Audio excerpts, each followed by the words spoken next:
Volvemos a encontrarnos para compartir esta serie de mensajes basados en la epístola a los romanos. Hoy abrimos nuestras Biblias en el capítulo 7, desde el versículo 1 hasta el versículo 6, del 1 al 6. Y el texto, analogía tomada del matrimonio. El matrimonio es y ha sido un pilar fundamental de las sociedades en el mundo entero, por lo que con esta analogía logramos entender con facilidad algunas verdades fundamentales del Evangelio. En este texto, la esposa representa a los creyentes. El primer esposo representa al hombre viejo, al hombre de pecado. Y el segundo esposo representa a Cristo como el esposo de la iglesia. El texto nos muestra el poder que tiene la ley sobre el pecador. Y también nos muestra el poder que tiene la gracia divina sobre el hombre redimido, el hombre libre. Veamos la primera parte de este texto. Y son los versículos 1 al 3. En estos 3 versículos encontramos que la ley del matrimonio es firme mientras los esposos viven. Tan pronto uno de ellos muere, la ley pierde poder sobre él. Leamos estos 3 versículos.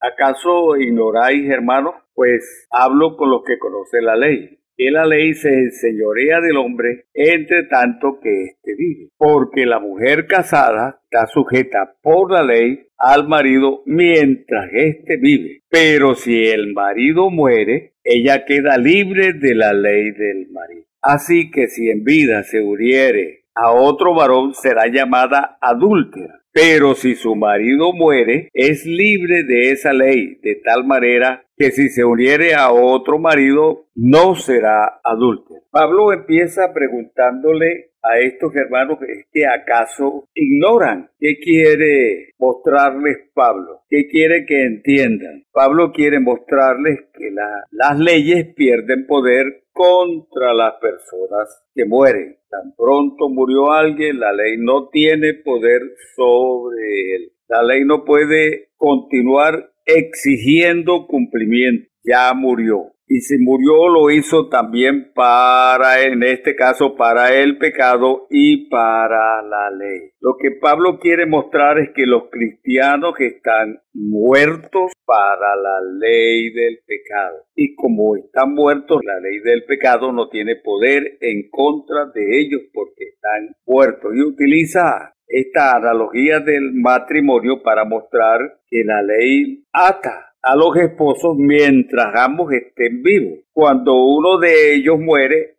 el otro queda libre inmediatamente. O sea que la ley elimina el compromiso matrimonial, de tal forma que quien quede vivo puede volverse a casar y no comete pecado, no comete adulterio. Los viudos solteros quedan libres del esposo, de la esposa, de aquel compromiso matrimonial. ¿Por qué Pablo dice esto? Porque los que están casados y se unen sexualmente a otra persona cometen adulterio. Pero él dice, en este caso, después de muerto uno de ellos, el otro se puede casar. Y justo está hablando acerca de dar muerte al hombre viejo, al hombre de pecado, al hombre pecador. O sea que si el hombre pecador murió, el hombre nuevo, el hombre espiritual, queda libre para casarse nuevamente con, en este caso, la nueva persona sería Cristo. Lo que la analogía nos está enseñando es que los cristianos han muerto al pecado, ya no están casados con el pecado y que se pueden casar con Cristo sin cometer ningún adulterio. La muerte al pecado los ha hecho libres de la ley del pecado. Los creyentes tienen un nuevo esposo, eso es lo que nos está mostrando. El esposo que pagó el precio de su pecado, de su maldad, y luego ellos mueren para casarse con este esposo. Cristo es nuestro esposo. El Espíritu,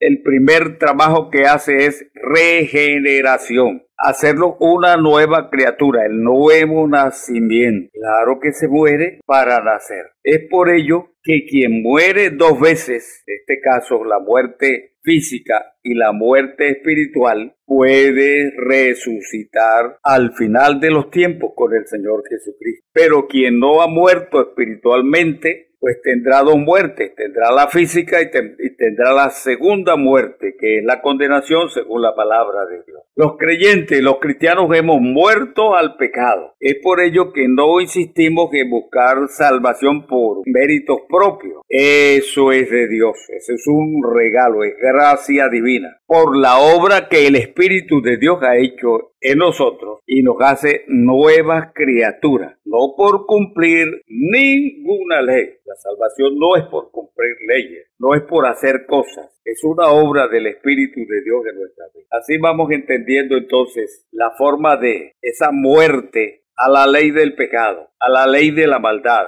Y Pablo la compara con esta analogía del matrimonio, que es firme, pero es firme mientras los esposos se mueren. En el caso de los creyentes que murieron al mundo, que murieron al pecado, quedan libres para tener un nuevo esposo, en este caso el Señor Jesucristo. Vamos entendiendo poco a poco el texto. Ahora miremos la segunda parte del texto en mención, y serían los versículos 4 y 5. En estos dos versículos encontramos que cuando muere un cónyuge, así lo compara Pablo, quien queda libre puede volverse a casar, quedó libre. Miremos este versículo 4 y 5. Así también vosotros, hermanos míos, habéis muerto a la ley mediante el cuerpo de Cristo, para que seáis de otro, del que resucitó de los muertos, a fin de que llevemos fruto para Dios. Porque mientras estábamos en la carne, las pasiones pecaminosas que eran por la ley obraban en nuestros miembros, llevando fruto para muerte. El texto nos habla de dar dos clases de fruto: fruto para la gloria de Dios y fruto para el pecado, para la maldad. Quien vive para el pecado lleva frutos para el pecado, pero quien ha muerto al mundo, ha muerto al viejo hombre, ha muerto al pecado, lleva frutos para Dios. Eso es lo que nos está mostrando el texto. Toda persona que viene a este mundo nace casado con la ley del pecado. Entendámoslo de esta manera: cada niño que nace ya trae su matrimonio, ya está casado con el pecado. Esa es la herencia que nos ha dejado Adán, sin que hayamos hecho nada. Ya llevamos la herencia. Esto fue lo que Adán dejó a su descendencia. Y al nacer descendientes de él, nacemos pecadores, sin que hayamos cometido nuestros errores antes. Esto es lo que nos muestra el capítulo 6. Si devolvemos al capítulo 6, miramos que en él nos habla acerca de la muerte del hombre pecador. Y en el capítulo 6, hablando acerca del bautismo, nos dice que hemos vivido como pecadores, pero al creer en Cristo y bautizarnos, es como si empezáramos a vivir la vida de Cristo, la crucifixión de Cristo, los sufrimientos de Cristo, la sepultura de Cristo y la resurrección del Señor Jesucristo. Eso es lo que nos habla el capítulo 6. De tal manera que voluntariamente estaríamos haciéndolo después de que el Espíritu de Dios haya hecho el trabajo de regeneración en nuestras vidas. Desde entonces tenemos un nuevo amo, un nuevo Señor, un nuevo esposo. Es el Señor Jesucristo. Ya no estamos casados con la ley. Voluntariamente hemos creído en el Señor Jesucristo. Ya no estamos casados con la ley, no estamos casados con el pecado. Ahora tenemos un nuevo esposo, es el Señor Jesús. Si somos nuevas criaturas, que es la obra del Espíritu, entonces debemos vivir la vida nueva, novedad de vida, un testimonio diferente. La vida se parte en dos, el testimonio se parte en dos: lo que era antes y lo que es ahora.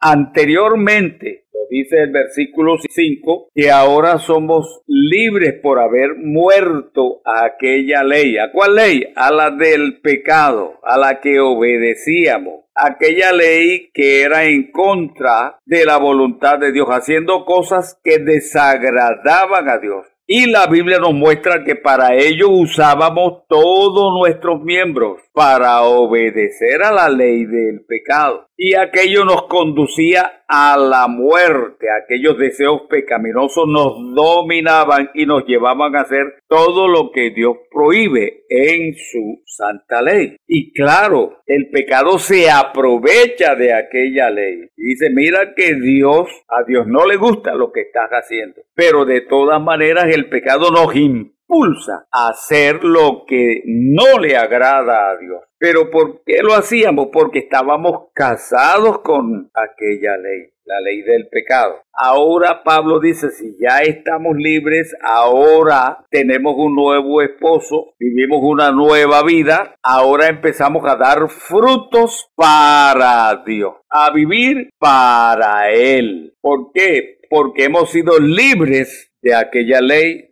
del pecado. Es lo que nos está mostrando el texto. Miremos la última parte y sería el versículo 6. Solo el versículo 6.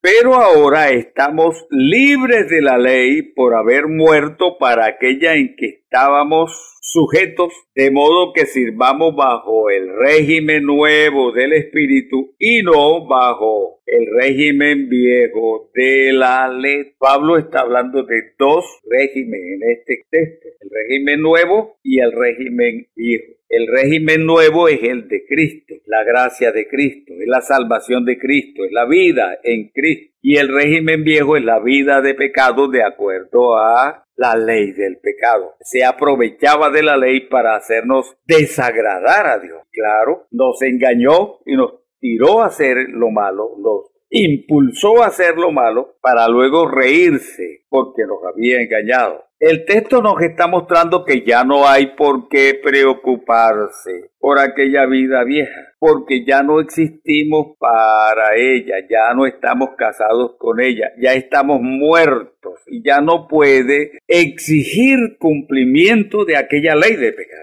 Ya no podemos seguir pecando. Hoy tenemos el poder de lo alto para abandonar la maldad, abandonar el pecado y vivir una vida nueva, una vida diferente. Ahora somos libres de haber usado todo, porque es que usábamos todos nuestros miembros para hacer el mal. Y el texto dice, bueno, entonces hoy que estamos libres de aquella ley de maldad, de aquella ley de pecado, ahora estamos libres de aquella ley y ahora debemos agradar a Dios con todos nuestros miembros. Mi mente, mi pensamiento, mis sentimientos, mi voluntad deben estar disponibles para agradar a Dios. Si anteriormente agradaban al antiguo esposo, a la ley del pecado, a la maldad, ahora es lo contrario, agrado a mi nuevo esposo, agrado a Cristo. ¿Qué nos está mostrando el texto? Una mujer que primero tiene un esposo a quien agrada y lo hace con todos sus miembros, con todo su cuerpo, con toda su intención, con sus pensamientos, con todo lo que es para agradar la maldad del pecado a su antiguo esposo. Ahora cambian las cosas y utilizan lo mismo que utilizaba para el pecado, pero ahora lo utiliza para el bien, para la gloria de Dios, porque ahora ya no está sujeto a la ley que lo lleva a hacer el pecado. Ahora, así como ese viejo hombre obedecía mecánicamente un montón de leyes y reglas morales que hay que hacer, porque eso lo exige la misma sociedad. Después de la regeneración del Espíritu de Dios, de la llenura del Espíritu de Dios, empieza el hombre nuevo a servir de todo corazón para la gloria del Dios de los cielos. Anteriormente vivíamos moral para solo agradar la sociedad, para solo agradar la carne en el pecado. Ahora la novedad de vida es para agradar, es para santificar nuestras vidas en el Señor de acuerdo a su palabra, para vivir conforme su voluntad. Ahora vivimos guiados por el Espíritu de Dios para servir y para agradar a nuestro nuevo esposo, en este caso el Señor. Concluyendo, nos damos cuenta que el texto nos enseña que debemos ignorar lo que era el viejo hombre pecador, viejo hombre lleno de maldad, de odio, el viejo hombre que estaba casado con la ley del pecado, porque eso era lo que hacía la ley del pecado, así como la ley de los cónyuges los une mientras vivan, la ley del pecado nos tenía unidos a ellas, casados con ellas, pero muertos en Cristo. Eso es lo que hace el creyente cuando se bautiza. Decide morir. Es un acto voluntario. Es lo que vimos en el capítulo 6. Cuando muere el antiguo esposo, queda libre. Pues muriendo al pecado, en las aguas del bautismo es como si fuéramos muertos con Cristo, crucificados con Cristo, sepultados con Cristo, pero también resucitados con Él. Somos nueva criatura, novedad de vida. Así como Cristo murió por los creyentes, ahora los creyentes voluntariamente mueren al mundo para vivir para la gloria de Dios, porque ahora están libres del pecado, libres de la maldad. El texto nos muestra que ahora somos de otro, ahora somos de Cristo, estamos casados con un nuevo esposo, el esposo eterno, el que vive por la eternidad. Así que ahora empezamos a agradarle a Él y a vivir para Él, para ese nuevo esposo, por lo que ya estamos libres de la ley del antiguo esposo que le gustaba agradar a la carne, agradar a la ley, porque con ella estábamos casados. Ahora la intención debe ser dar fruto para la gloria de Dios, vidas consagradas, vidas espirituales, para darle honra y gloria al, como esa mujer que vivía de mal manera con su esposo, con el nuevo esposo empieza a vivir de manera diferente para agradarle en todo. Así como agradaba al viejo esposo, ahora agrada al nuevo. El viejo era el pecado, el nuevo es Cristo, es nuevo esposo, y ahora le agradamos a Él y ahora vivimos para Él. Es una vida consagrada. El texto nos invita a vivir para la gloria de Dios, a tener una vida de consagración solo para Él. Si en el mundo lo hicimos para agradarnos a nosotros mismos y agradar la carne y agradar el pecado y la sociedad, hoy vivimos para la gloria. De esto trata. Esta es la invitación que nos hace este texto, a vivir la vida para la gloria. Mil gracias por su atención. Mi nombre es Blas Negrete. Pueden seguir escuchando en esta red y va a ser de gran bendición. Dígale a otro que va a ser de bendición para todos los que escuchan. Mil gracias. Hasta la próxima.